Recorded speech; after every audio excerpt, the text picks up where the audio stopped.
Hey guys, Brian here from Better Chess Training, and in today's video I'm going to be analyzing Game 3 from the Cleveland Open. It was I only lost during the tournament, and it was very instructive. I talk about the moves and the better moves I could have made, but I also talk about my psychology and my thought process during the game and what I could do to improve it. Hopefully you'll find it helpful, so check it out. Hey guys, in this video I'm going to be continuing my analysis of my games from the Cleveland Open, and this one is probably the most instructive of games because it's my only loss during the tournament. Okay, well I started out with d4, knight to f6, knight to f3, e6. I'm playing white here, by the way, and after e3, attempting to enter into a Kali, my opponent plays c5. Of course, this can transpose into a sort of Sicilian, but I continue with my development here with bishop to d3. And after d5, I play c3 so that my bishop doesn't get trapped. And then knight to c6, castle, queen to c7. Everything so far is definitely in book.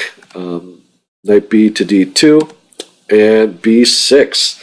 So this system is definitely playable, and what it allows white to do here is to strike right away, and I play e4.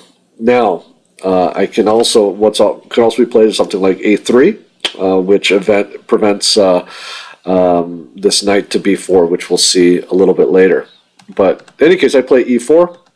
And my opponent takes here on d4. So this brings about the first instructive point.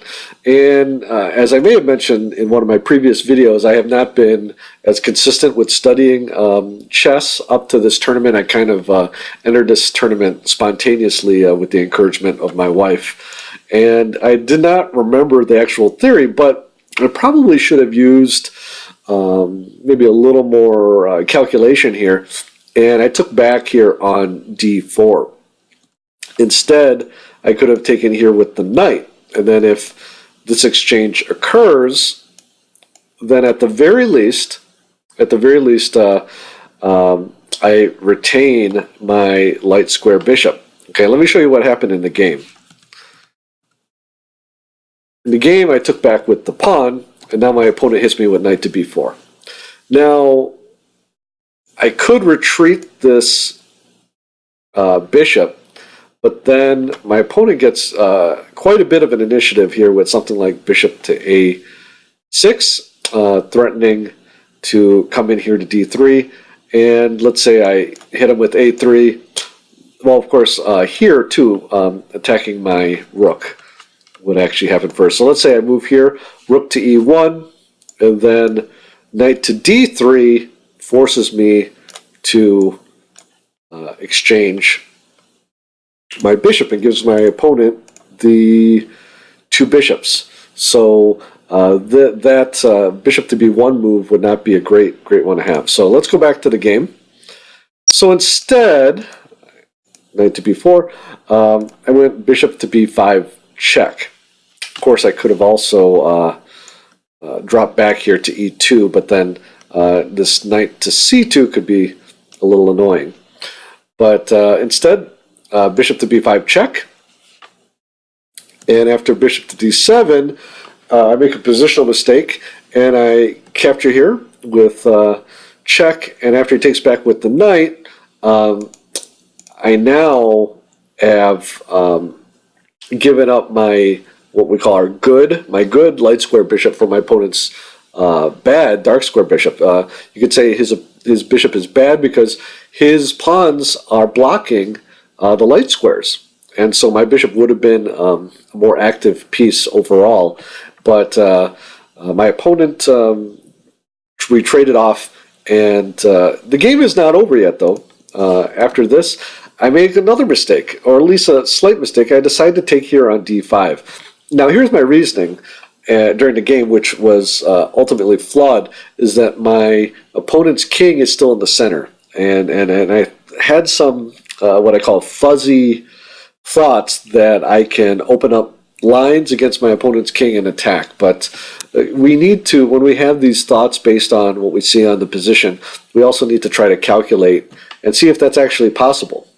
Okay, and very quickly here we already see it's not. Now, this brings up an important point, because what we need to do is analyze not just the moves we made and what better moves we made, but also what is the cause of these mistakes. And you could say, well, part of it is I have been studying my opening, so I forgot the line here. But the real truth here is that a couple reasons. I thought that I was higher rated than my opponent, and so maybe deep down I might have underestimated her. Also, I had won my previous 2 games, so I felt like I was on a roll and I was trying to be aggressive. And finally, I think I just got a little lazy, maybe due to fatigue. This was my second game, and I think I mentioned in my previous game, I played my first round, went 5 hours, so I was physically and mentally tired during this game. So the reason why we want to go through this is because then we can look at, well, how can we resolve these problems? And like in this specific case, maybe I could come in better physical shape. Obviously, studying specific things a little more would have helped as well. And again, I'm still going through this process of analyzing these games and coming up with ideas for my training. But the general thought is you want to analyze not just what moves you made and what moves you could have made differently, but also the causes behind making certain moves. Okay, well, let's keep going here. So I take here on d5, and then my opponent just takes here. You know, for some reason, I was hoping, and this is always a bad thing in chess, hoping my opponent would play something like this, and then I can come in here with something like that, which would have been good for me. But of course, my opponent wasn't going to do that. So my opponent instead takes with the knight, and now we have a pawn structure here with isolated pawn. And the problem here is that my opponent now has the good bishop, and my own bishop is on the dark squares with this pawn on a dark square as well. So the scope of my bishop is going to be limited as well. Okay, well, let's keep going. Now, objectively, this game is not, I would say, losing yet, but definitely my opponent has a slight structural advantage. And if this goes into an endgame, my opponent would have a slight advantage there. But right now, it's still about even. So this is another aspect of this game that occurred to me was my own, shall we say, negative feelings about it. I was already feeling like I was making mistakes, and this is part of the chess psychology that we need to be aware of as well. So, and it caused me to make impulsive moves and not think through things, because I was already thinking, well, I'm already kind of losing, and let me just try to get this game over with. That and the fatigue. So you could see, and I know I'm kind of talking about behind the scenes, but these are the things that we want to analyze in our own games as well. Okay. So knight to e4 it was played. The idea here is, of course, to get this bishop out as well, because eventually I want to play my rook here to e1 and maybe my queen here to e2, but I didn't want this knight to f4 to hit me here. He plays bishop to e7, and I play here bishop to d2. I'm not quite sure which direction I want to go in, but I know I want to kind of limit the scope of this knight. My opponent castles, and I play rook to c1. Taking the c file with tempo, as now my opponent has to move his queen. Okay, so opponent moves his queen, queen to e2, and now my opponent offers an exchange here, and I think that would have been fine, but I follow a policy that I did a little earlier when I have this isolated pawn, is that I try to avoid the exchanges unless I can see a clear advantage. So that's why I played knight to g3. Okay, bishop to d6. So, you know, again, evaluating this position, I do have this isolated pawn, but now my pieces are getting a little more active. I'm almost fully developed, and so it really isn't a horrible position for me. In fact, it's probably even here. So, again, but during the game, I had this pervasive thought that, well, I'm just a little worse. Something I learned from one of my lessons with the coach was just that sometimes you need to, one of the skills to develop to get better at chess is to be able to suffer in slightly worse positions. And in this case, objectively, it really isn't that bad. Okay, so anyways, let's keep going here. As you can see, I'm holding on. I'm not really playing horribly yet. And here I play knight to e5. Very logical move. If he wants to trade, it gets rid of my weakness, but also puts this knight on a nice spot here. Okay, my opponent plays bishop to d4, and the idea here to trade off this the final bishops. Now, here, again, my opponent is actually trading her good bishop for my, we call my bad bishop, but I think her general idea is this, there's also this idea here of this weakness on f4. So that was part of the idea. And I was actually looking, and again, maybe hoping that after bishop takes d4, she would try something like this. And the problem with that is that I would be able to defend fairly easily here with queen to f3, which defends against the mate and allows me basically to win a piece. But of course my opponent saw this and takes on b4. So as I was saying before, this trade maybe wasn't the best thing to do, but the idea is as we trade pieces, as we go further towards an endgame, black is going to have a slight advantage because of my weak d-pawn. Okay, so I play a3 and my opponent just returns to d5. Okay, here I play queen to f3, pinning this knight. And again, if we were just to look at the evaluation of the objective evaluation, I'm not doing so badly. So I really should be playing to, not really be playing to not lose. I really can be playing actively here. And so far I'm doing okay. So it's not like I'm playing horrible moves, but I'm just telling you what happened during the game, how I was feeling. Okay, well, it plays rook a to c8, and then I play my knight here. And had ideas of either going to c3 or maybe pushing here with knight to f4, trying to trade off this very strong knight. And as you'll see in the game, I had another idea as well. My opponent plays queen to a6, relieving this pin so that this knight can be moved. And here I had the idea to play g4. Now, this move in and of itself is not a horrible move. I wouldn't say it's a very good move, and I think there's other options. For example, I can simply, let's just go back a move here. I can simply just improve my development here by, for example, moving my rook to e1, and then after he tries to attack here, I can play something like b3, protecting it with an even game. Okay, so but instead I played g4. Now, I think this is the psychology behind it again, is that at this point I'm not liking my game. And I have to give some credit to my opponent. She was she had a very confident demeanor about her as we played, very calm. And I think that unnerved me because I think I was used to my other opponent sort of, myself having the slightly better position and my opponent kind of waffling. And again, this is a mistake on my part to think like this. And so I think I tried to press the issue, thinking that if I can get an attack going, get some complications going, and then I'll be able to win out in the complications. But here, and actually, like I said, the g4 isn't a horrible move, but in my annotations I gave it a little dubious mark because of the mindset that went behind it, because I didn't really, my opponent doesn't really have any weaknesses on the king side to exploit. Okay, well, let's keep going here. h6, preventing the immediate g5, and I play h4. Actually, this is a very good move, threatening g5. So here my opponent plays knight to h7, and here I have some opportunity that I could have tried to tweak with. Again, I'm not really winning here, but I could have done a little better than maybe I did. I played knight to g3, looking to exploit maybe these holes here.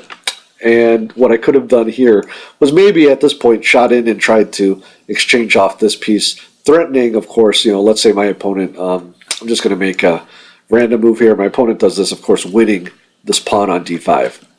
Okay, but of course my opponent would probably take, and after taking with the queen, Now I am seriously threatening to push here, as well as this knight being very active. It's a very nice position for me.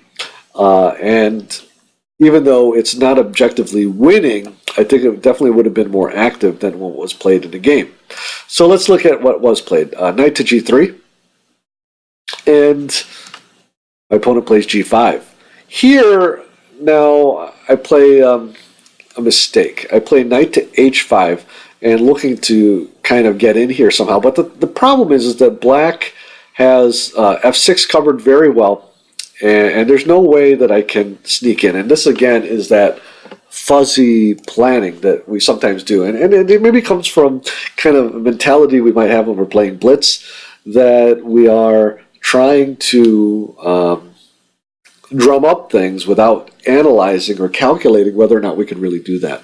So knight to h5, not a great move here. And instead, and I have to admit, I found this with the computer. Instead, I could have played the interesting knight to f5. Here, hitting this pawn. And of course, if black takes, then I get this knight here with continued pressure. And let me just show you a little bit of the analysis. This was actually very interesting, or probably the most interesting part of analyzing this game. Let's say that my opponent takes on g4. Well, after knight takes g4, again, I'm hitting this pawn. And let's say king to g7 to protect it. Then I can just take. And if he takes back with the knight, this queen to f5, looking to hit him with this check, here gives me a little bit of an initiative. Now, of course, I analyze this as not necessarily winning, but I definitely think that I get the initiative from this line of play. Okay, let's go back a little bit, and let's see here. After knight to f5, he takes f5, queen takes f5. Now, if my opponent instead takes on g4, I've got an interesting line here. Knight to c6, threatening this fork. And after the queen plays here to cover it, I just take here on f5. And after the rook plays here to, again, cover e7, just move my king out of the way, and now I'm getting some pressure here on the g-file. My opponent tries to block. Just move here with rook to g1. And again, even though objectively the game is still about even, we can say that I definitely have some compensation for the material that I gave up, as well as, and actually material here is about even, but I also have an initiative and some pressure. So this you can see my knight can hop back to e5. A lot of things can happen. I could play f4, and so there is definitely some pressure, some initiative, and would have been a better line of play than what I played in the game. Now let's go back to the position right before that, knight to f5. And here we can see another error in terms of my candidates. So I could have played here knight to f5, but you can see I probably dismissed it very quickly in my thoughts, or maybe not even considered it because it was covered by this e-pawn. And I talked about a recent ebook that I'm working on by Grandmaster Danny Gormley, and he talks about it. It's about calculation, and you have to look at the moves. Okay, even if you're going to reject it, you need to look at the possible moves in order to see these opportunities. Knight to f5. Probably a lot of people, maybe a lot of you would have missed it as well, but by seeing that I was going to make a knight move, the question could have been, well, what other knight moves could be helpful? Even if they don't seem right, I would have looked at knight to f5. I would say, well, knight to f5 could be taken by e6. And I would calculate, well, after e takes f5, well, then his knight is hanging. And then I could have calculated further from there. So that was a limitation in my thought process, in my calculation process. And these are things that I'm cataloging. So I have a little mind map I'm creating, a little outline as I'm analyzing these games of all of these areas that I can improve, and I'm trying to find some common threads. And along with my general study of the opening, middle game, and end game, I want to include work that is going to address these issues. And I'll talk more about that in future videos, but that's kind of what I'm behind here. I am showing you the game, but I'm also showing you this is what you do when you analyze. You try to see, you're like a detective trying to find out, well, what am I doing? What am I thinking that I can improve? Okay, what's going on during the game up here, and what can I do to improve it? Okay, so let's keep going here. Hope I didn't lose you all with that. Okay, knight to h5 is played, and he takes here. Now, I have to admit, at this point in the game, I kind of go downhill because I see here I'm down a pawn, and I'm thinking, oh, I'll just grab this pawn, but then I'm seeing what happens next, and I'm getting a little bit, I'm getting very negative here. Okay, at this point in the game, again, I wasn't feeling great about things, but I did have one last chance to try to hold the game. I'll just show you just a couple moves here. If I would have exchanged here on c8, black has to take back with the queen. If he takes back with the rook, then it's mate in 2. Okay? But if black takes with the queen, I could have centralized my queen here with queen to d3. And here I'm down a pawn, but I have some compensation. I'm looking maybe to press f4, maybe with f5 at some point, or f4 and g5 at some point. So I have some compensation, and at least according to the computers, it's fairly even at that point. But rook takes c8 is not the move I made. So let me go back to the game here. I played knight to d7, attacking this rook, and my opponent takes, and then goes right off to exchanging here. Now, at this point, remember, I'm a pawn down, and so exchanging is not to my favor, so I bring this rook back, and I'm going to go fairly quickly here. Black's knight here on g5 is just too devastating. These two knights are dominating my queen. Hit him with a quick check here, and after the king moves, my queen has to just retreat. If I go back to g2, for example, this pawn starts to move. It can be, and there's this looming threat the whole time of this knight fork here. Okay, so after knight takes g5, this exchange happens, and then this queen comes in, and I'm a little embarrassed to show you the final moves. I think at this point I was disgusted already. I tried to counterattack here with queen to b7, and after rook to d8, I play queen to e7 for some reason, not remembering that the d4 is hanging, and after queen takes d4, I resigned. My opponent played a very strong game, kept her calm, but the thing to note here is that right up to the last moves, I was still in the game. So even though emotionally I thought I was losing, had I stayed calm and looked at my possibilities a little more, I would have been in this game. Would I have been able to win the game? Who knows? But it would have done probably a little better than I did here. So hopefully you found that helpful. And remember, in your own games, to try to analyze not only the moves, of course the moves are very important, but also the thoughts and feelings behind the games. I think it's a really important thing to, especially as you get into higher levels of chess, to be able to control your emotions, be able to stay calm, and be objective during your games. Okay, hey guys, thanks for watching. I hope you found it helpful. As I mentioned during the video, there is a Chessable ebook by Grandmaster Danny Gormley, who I interviewed on this channel, but I have a link to his my review of that ebook over here. And if you want to support the channel, my Patreon link is down below, and you can check out that page, and soon I will have the PGNs for all of my games from the Cleveland Open with instructive analysis. Okay, have a great day, and good luck with your chess.